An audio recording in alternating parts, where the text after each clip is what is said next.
अच्छा। लेकिन यहाँ वृंदावन आना क्यों चाहते हैं, आईएएस जी। क्यों बनना चाहते हैं? आईएएस बनने के बाद खुशी मिल जाएगी। जी जी जी। इसलिए आईएएस की तैयारी करो।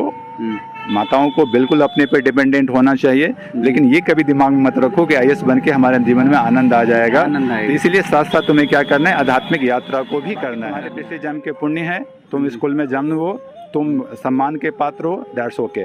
बाकी आध्यात्मिक यात्रा में तुम्हें यही करना पड़ेगा। जी जी। दोस्तों, वृंदावन की इस यात्रा में लगातार त्यागी, तपस्वी, महान संतों के दर्शन ठाकुर जी और राधा रानी की कृपा से हो रहे हैं। आज यहाँ पर एक तरफ आस्था का सैलाब उमड़ पड़ा है, भक्तों का सैलाब उमड़ पड़ा है, लगातार अनवरत भक्तों का आना शुरू है और पूरे वृंदावन को एक माला की तरह गूंथ दिया है।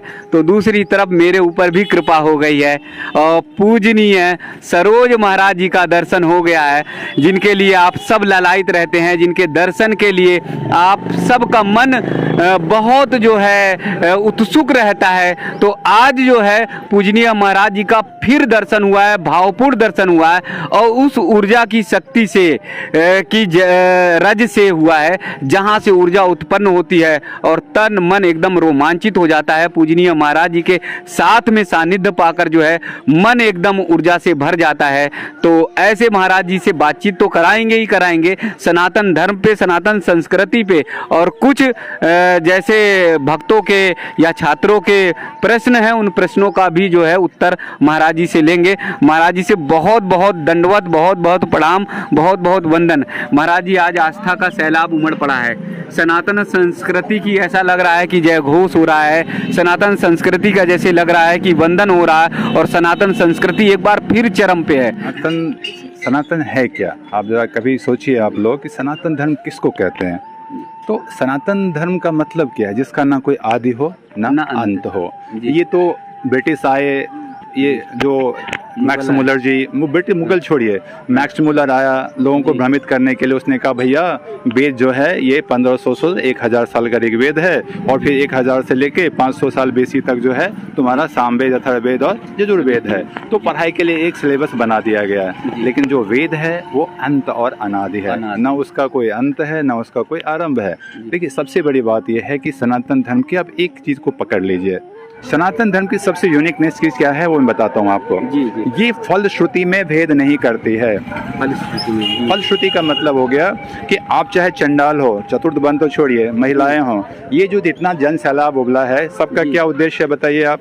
भगवत प्राप्त हो या मोक्ष की प्राप्त हो। सनातन धर्म में कहीं लिखा हुआ है कि जो अस्प्रिय हैं, जो चंडाल हैं, जो चतुर्थ वर्ण के लोग हैं, इस जन्म में भगवत प्राप्त नहीं कर सकते? जी जी जी, कहीं नहीं लिखा। मैंने उनको अभी यही कहा कि माँ सावित्री जो थी, क्या गायत्री जपती थी, वेद पढ़ती थी, लेकिन उनमें सत्यत्व इतना था कि यमराज से प्राण छीन लिए और अपने सत्यवान को जिंदा कर लिए। क्या वहाँ वेद था, वहाँ गायत्री था? नहीं, उनकी निष्ठा थी, उनकी ये थी। मैंने उनको एक एग्जाम्पल और दिया, माता सती अनुसुईया, तीनों देव चले गए, ब्रह्मा विष्णु महेश, और कहे कि हम आपसे भिक्षा लेंगे लेकिन आप नंगे होके भिक्षा दें। बोला ठीक है, उन्होंने जल लिया। क्या बोला कि यदि मैंने मन क्रम वचन से किसी पुरुषों का चिंतन नहीं किया होता भी ये बालक बन जाए, छोटे छोटे बालक बन गए। यानी त्याग और तपस्या से जैसे माता सती हुई, सावित्री हुई, जैसे माता अनुसुईया हुई, त्याग और तपस्या से भगवत प्राप्ति कर सकती है। उनसे पूछता हूँ कि इनके पीछे क्या वेद की शक्ति थी, गायत्री की शक्ति थी, उनके सत्यत्व की शक्ति थी, इसी के बल पे उन्होंने खींच के ले आया। जी जी जी जी। तो पूरी भारतीय मतलब पूरी संस्कृति का मूल आधार सनातन धर्म है। तो कैसे लोग लौटे, कैसे सनातन धर्म की ओर आए? क्योंकि उनको भ्रमित किया जा रहा है। अब देखिए, आप कथा हो रही है, सब कुछ हो रही है, उसमें क्या परोसा जा रहा है उसको तो आप देखिए। जी जी। उसमें क्या परोसा जा रहा है उसको देखिए। जी जी, है ना। आप देखिए कि जो ऋषभ देव जी हैं, क्या कह रहे हैं अपने पुत्रों को, जिसमें भरत जी भी हैं, सब कुछ है, क्या कह रहे हैं कि भगवान की ओर लगो, है ना।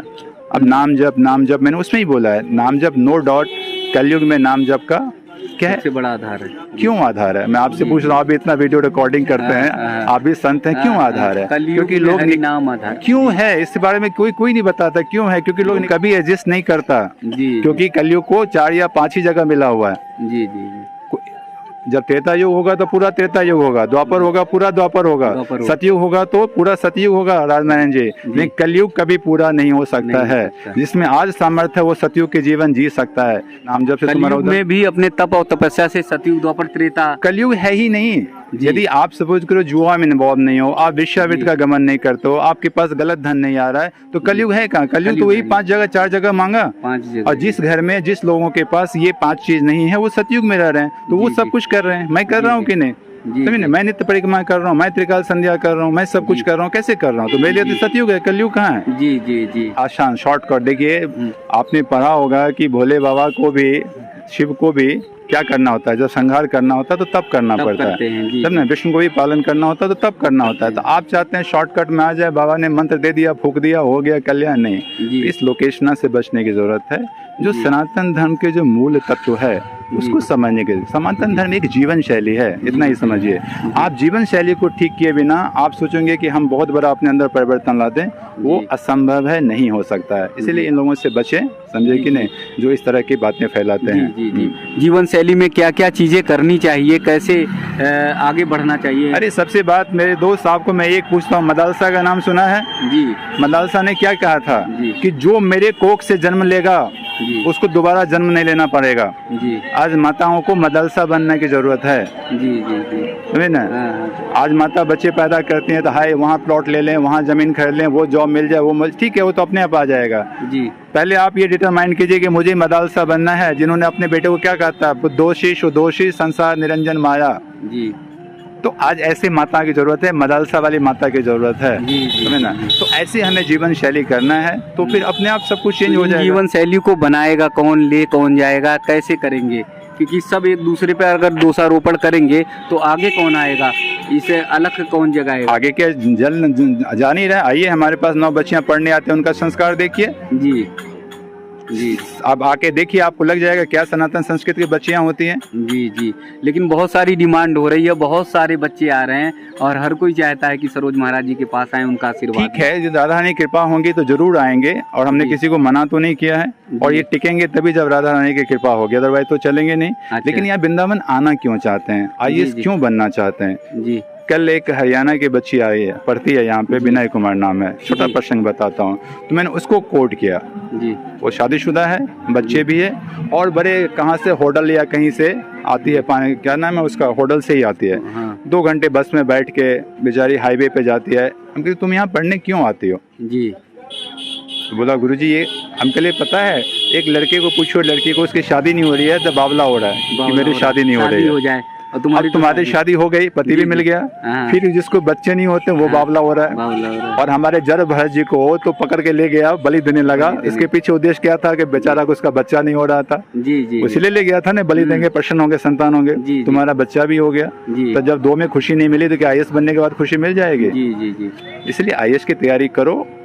माताओं को बिल्कुल अपने पे डिपेंडेंट होना चाहिए, लेकिन ये कभी दिमाग में मत रखो कि आईएएस बन के हमारे जीवन में आनंद आ जाएगा। तो इसीलिए साथ साथ तुम्हें क्या करना है, आध्यात्मिक यात्रा को भी करना है, समझे ना? हम कहते तुम प्याज खाती हो, बोले खाते, हम कल से तुम्हें बंद करना है।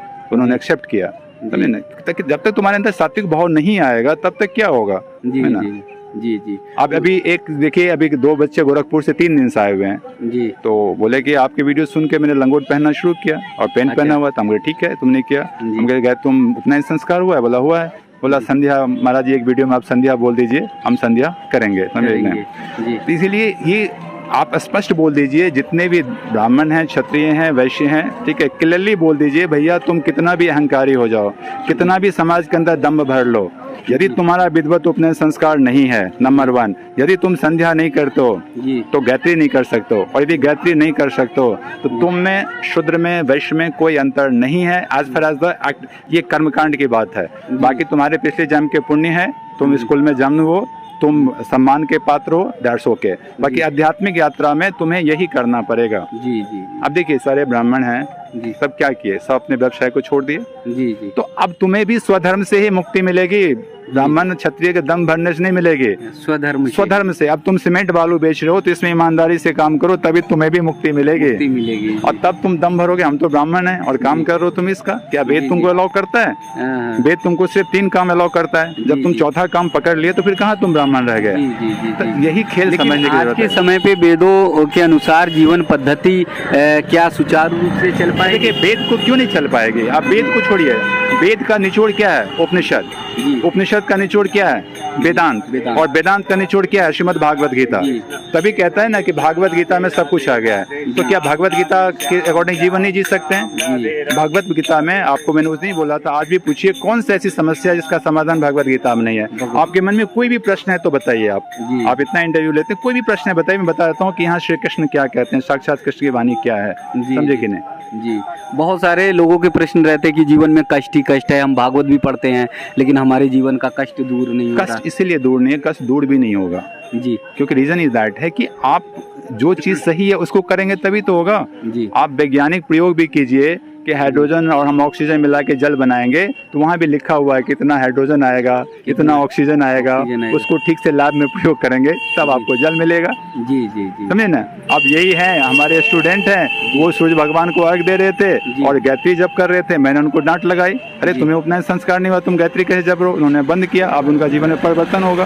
जी जी। तो जो मंत्र है जो है राजनारायण जी, वो मारक भी है और तारक भी है। जी जी जी। आप मेडिसिन दुकान पे दवाई लेने जाओगे, आप सही दवाई लोगे तो आपके रोग ठीक हो जाएंगे, गलत दवाई लोगे तो आप मर जाओगे। दवाई तो वही है ना। तो एक तरफ भक्ति के मार्ग को आप इतना क्लिष्ट कर देते हैं, कठिन कठोर कर देते हैं कि चलने के लिए लोगों को दिक्कत होगी। दूसरी तरफ आप भक्ति के मार्ग को सावित्री मैया जैसा बताते हैं, सबरी जैसा बताते हैं कि उन्होंने सरल से भक्ति की। भक्ति का मार्ग कहाँ? अब इस कहाँ कठिन बता रहा हूँ। आप वेद आ गए, तो जब भक्ति करना तो आपको वेद से क्या लेना है? जी, भक्ति का तो एक ही लाइन है, मेरे तो गिरधर गोपाल दूसरों न कोई। तो इतने इससे सरल क्या मार्ग होगा? जी जी। लेकिन आप भक्ति करेंगे और सारे बंधु बांधव को पकड़ के रखेंगे, सबसे राग द्वेष रखेंगे, तो भक्ति कहाँ हुआ? तो भक्ति तो बहुत ही सरल है, लेकिन भक्ति मिले तब तो। जी जी। ना, भक्ति तो गोपी भी करती थी सारे। जी, ठीक है, गोपिकाएं भी करती थी, सबके बच्चे थे, सबके वाइफ थे, सब अपनी तरफ से जीवन जी रहे थे, सब कुछ। लेकिन क्या था, उसके रोम रोम में जो है कन्हैया ही बस रहे थे। कन्हैया ठाकुर जी। आपने देखा होगा एक प्रसंग आया है कि वो एक भक्तियां जो कुछ गोपियां जो बैठ के ध्यान कर रहे थे, वहाँ से नारद जी गुजर रहे थे। तो बोला, गोपियां अब तुमको क्या चाहिए, तुम क्यों ध्यान कर रही हो? तुम्हारे साथ तो नित्य कृष्ण लीला करते हैं, सब कुछ करते हैं कन्हैया। तो बोले इसीलिए तो कर रही हूँ कि ये ससुरे निकलता नहीं है अंदर से, ये जाते नहीं है, और बनाते रहता हूँ खाना, जल जाता है, फिर सासू की डांट पड़ती है। तो भक्ति सिंपल है कि आप भगवान में समर्पित हो जाएं, ठीक है ना। और वासुदेव सर्वम सब में भक्ति बहुत देखें, तो भक्ति कठिन नहीं है, लेकिन दिक्कत यह है कि हम तीनों मार्ग को मिक्स करके चल रहे हैं। आप एक भक्ति देखिए, इतना तय है, आप लोग ध्यान से सुनिए कि मुक्ति आपको ज्ञान से ही मिलेगी। मुक्ति ज्ञान से मिलेगी, कोई दौड़ाई नहीं है जी। लेकिन मैं पूछ रहा हूँ, क्या सारे गोपियां कुरुक्षेत्र में सूर्य ग्रहण पे नहीं पहुंचे और वहां उसको ब्रह्म उपदेश कृष्ण ने गोपियों को नहीं दिया और तब जाकर उसको शांति नहीं मिले? वहां उन्होंने ब्रह्म उपदेश कृष्ण ने खुद दिया है। तो करना क्या होता है, यदि आप भक्ति पथिक में हो तो आपको जो ज्ञान मार्ग भगवान खुद आपको देंगे, भगवान खुद प्रकट होंगे अंतःकरण में, आपको किसी के पास जाने की जरूरत नहीं है। तो एक मार्ग को लेके चलिए, दूसरा मार्ग आपके पास आ जाएगा। लेकिन जो सायुज्य मोक्ष है वो तो ज्ञान से ही मिलेगा। और ज्ञान क्या है? ज्ञान मतलब वेद पुराण पोथी कुछ नहीं है। इतना समझ लो कि हम जो है शरीर नहीं है, we are a powerful soul, और हम जो हैं ईश्वर जीव, हम उनके ही अंश हैं। तभी कहते हैं मामे वांशे जीव लोग जीवभूत सनातन है, तो उनका ही अंश है बस। तो यदि हम बॉडी कॉन्शियस से सोल कॉन्शियस में आ जाते हैं, हमें ज्ञान की प्राप्त हो गई बस। इसी के लिए इतना तामझाम, इतना किताब उताबे हैं, बाकी कुछ भी नहीं है, समझे कि नहीं? तो यही है भक्ति। तो इसमें कहाँ कठिन है? आप कह रहे हैं कि भक्ति कठिन बना रहे हैं, कहाँ कठिन है? बिल्कुल सीधा है। नहीं, वेद पुराण के रास्ते पर जब जाते हैं, मैंने कह तो दिया कि वेद पुराण को आपको, आप वेदांती थोड़े हो जी, लेकिन आप यदि ज्ञान मार्ग में जाएंगे तो भी आपको भक्ति में आना होगा जी। भक्ति से शुरू करो, भक्ति में डूबो, ठाकुर जी आपको खुद प्रेरणा देके ज्ञान दे देंगे। और यही ज्ञान है कि हम ये सोल हैं और कुछ भी नहीं है इसमें। यदि ये हो गया तो हो गया जी। आज ज्ञान के रास्ते बहुत हैं और ज्ञान अगर अर्जित करना है तो बहुत ज़्यादा मार्ग है, लोग जानकार भी हैं और साधन भी उन पर बहुत सुलभ हैं पहले की अपेक्षा, लेकिन फिर भी जीवन में भटकाव बहुत है। क्योंकि देखिए, सबसे बड़ी बात है कि जो विरक्त हैं, विरक्त मतलब आर्य विरक्त हैं, देखो उसमें तो आपको सानिध्य करना ही पड़ेगा। अब ये लोग हमारे साथ रह रहे हैं तो उनका अंतःकरण का लेवल भी कुछ और हो रहा है, तो आपको तो पिक करना ही पड़ेगा। तभी कहता है ना कि हमारे गुरुजी कहते हैं, पूजनीय श्री अवधेशानंद गिरी जी महाराज, कि पानी पियो छान के और गुरु करो ठोक के। मतलब इतना ये नहीं कि अब वो टीवी में आ रहा है आपने गुरु बना लिया या उनके बहुत सारे शिष्य बना लिया। जिनका वो शैली है, मैंने आपको पहले वीडियो में कहा था, परिवर्तन क्यों नहीं आ रहा है? क्योंकि जो जैसा बोल रहा है उसकी वो जीवन शैली नहीं है। नहीं, लेकिन फिर गुरु तो चाहिए ना। हाँ, गुरु तो चाहिए ना। गुरु क्या है? गुरु ही मार्ग। आप बताइए गुरु क्या है? जी, गुरु कोई हार्ड मास जो अंधकार से प्रकाश की ओर। ठीक है, तो बड़ी चीज है। गुरु क्या है? गुरु विचार है, गुरु समाधान है। जहाँ आपका समाधान है वहाँ गुरु हो जाएगा। जी जी जी। और सबसे बड़ी बात है कि आपको वही चीज है, आज गुरु की बात करें लेकिन वहाँ लोगों का समाधान क्या है? क्योंकि उनका खुद का समाधान नहीं है जी। ये खुद कंचन कामनी में फंसे हुए हैं। आज आपको सबसे पहले देखना होगा कि जो आदमी कंचन कामनी में खुद लिप्त है, खुद लोकेशना में है, यदि आप लोकेशना में फंसे हुए हो तो दूसरों को कैसे बाहर निकाल सकते हो? आप तो खुद फंसे हुए हो। तो तीन चीज आप लोग जरूर देखिए। जो आदमी लोकेशना में फंसा हुआ है, जो आदमी कंचन में लिप्त है, जो आदमी कामनी में है, उनसे दूरी बना लीजिए। No matter how big he is, इससे कोई फर्क नहीं पड़ता है। इन तीनों से जो परे हैं उनके पास बैठ कर तो देखो आपका अंतर्मन कितना शुद्ध होता है। पढ़ने से, किताब पढ़ने से, इस सब से कुछ नहीं होगा। और जैसे बोला कि कोई भी करो, परिक्रमा करो, आप प्योरिटी में परिक्रमा तो करो। अब देखिए, आपने कहा जल सैलाब उबल रहा है, लेकिन देखिए उनके बीच में क्या बातें चल रही है। फोन पे चैटिंग हो रही है, समझे ना, खान झूठा पूटा खा रहे हैं, तो क्या उनका परिणाम मिलेगा? तो इसलिए हम कर तो रहे हैं लेकिन इसकी प्योरिटी में नहीं कर रहे हैं। सात्विक मन जो है, विचार जो है, वो सात्विक नहीं हो पा रहा। बिल्कुल नहीं है, समझे ना, बिल्कुल। अब देखिए, मान लिया चैतन्य महाप्रभु कहते हैं, क्या चैतन्य महाप्रभु वो सब काम नहीं किया? वो त्रिकाल संध्या करते थे, ठीक है ना, वो गायत्री करते थे, वो पाठशाला चलाते थे, वो गया गए थे, पिताजी के श्राद्ध करने गए थे ना, शास्त्र के अकॉर्डिंग गए थे ना, और उन्होंने क्या मंत्र दिया? हरे कृष्ण कृष्ण कृष्ण हरे हरे। ये उपनिषद का मंत्र है, ये कोई चेतन महाप्रभु का बनाया हुआ मंत्र नहीं है। जो ये सोचते हैं वो मूड है। ये उपनिषद से लिया है और ये मंत्र नहीं है, ये नाम जप है। नाम जप है। तो यदि वो ये वेद के अलग होते तो उन्होंने ये भी कह सकते थे सबको हरे राम जपो, क्योंकि ये मंत्र है, ये सब नहीं कर सकता है। इसमें प्रणव है और ये क्या है? नाम जप है, सब कर सकता है। आप किसी का भी नाम ले लो, उन्होंने कभी भी वेद और सनातन धर्म के अगेंस्ट नहीं गए। ये आप जा ही नहीं सकते हो, इसके परे आप सोच ही नहीं सकते हो, है ना। क्योंकि अब देखिए, श्री विजय गोस्वामी जी हैं। मैं एक बड़ी गुड बात बताता हूँ आपको। हमारे यहाँ दो परंपरा चल रही हैं, संत परंपरा और ऋषि परंपरा। सनातन धर्म में प्रॉब्लम कहाँ से हुआ? जब हम संत परंपरा को मानने लगे। मैं सबको ओपनली कहता हूँ, हाथ जोड़ के प्रार्थना करता हूँ, भैया जो संत की वाणी ऋषि की वाणी से मेल नहीं खाती है उनको वहीं हाथ जोड़ लो। विजय गोस्वामी जी ने यही कहा था, संत की उसी वाणी को मानो जो वाणी ऋषि परंपरा से मेल खाती है। अब बहुत सारे देश भर से जो छात्र हैं वो आपको ढूंढते रहते हैं और लगातार फ़ोन करते रहते हैं कि बस आपके साथ में आपका सानिध्य चाहिए, आपसे पढ़ाई करनी। हाँ, तो मैंने तो बोला हुआ है, अब 10, 12, 15 बच्चे आके पढ़ रहे हैं तो उन्होंने भी तो कहीं खोजा ही है ना। और सब आपके साथ से जुड़े हुए हैं। तो जो आपको पात्र लगता है और जिनको आईएएस बनना है देश के लिए, आजकल क्या हो रहा है आईएएस का, उसके घर से 18 करोड़ निकला, उसके घर से 20 करोड़ निकला, ठीक है ना, वो उसके छोड़ के उससे शादी कर ली, तो क्या मैसेज दे रहे हैं ये लोग? तो भाई आईएएस बनना है तब तो दिल्ली जाओ, कोई दिक्कत नहीं, जाओ। लेकिन आपको यदि रियली कुछ करना है देश के लिए, संस्कार के लिए करना है, तो यहाँ आओ।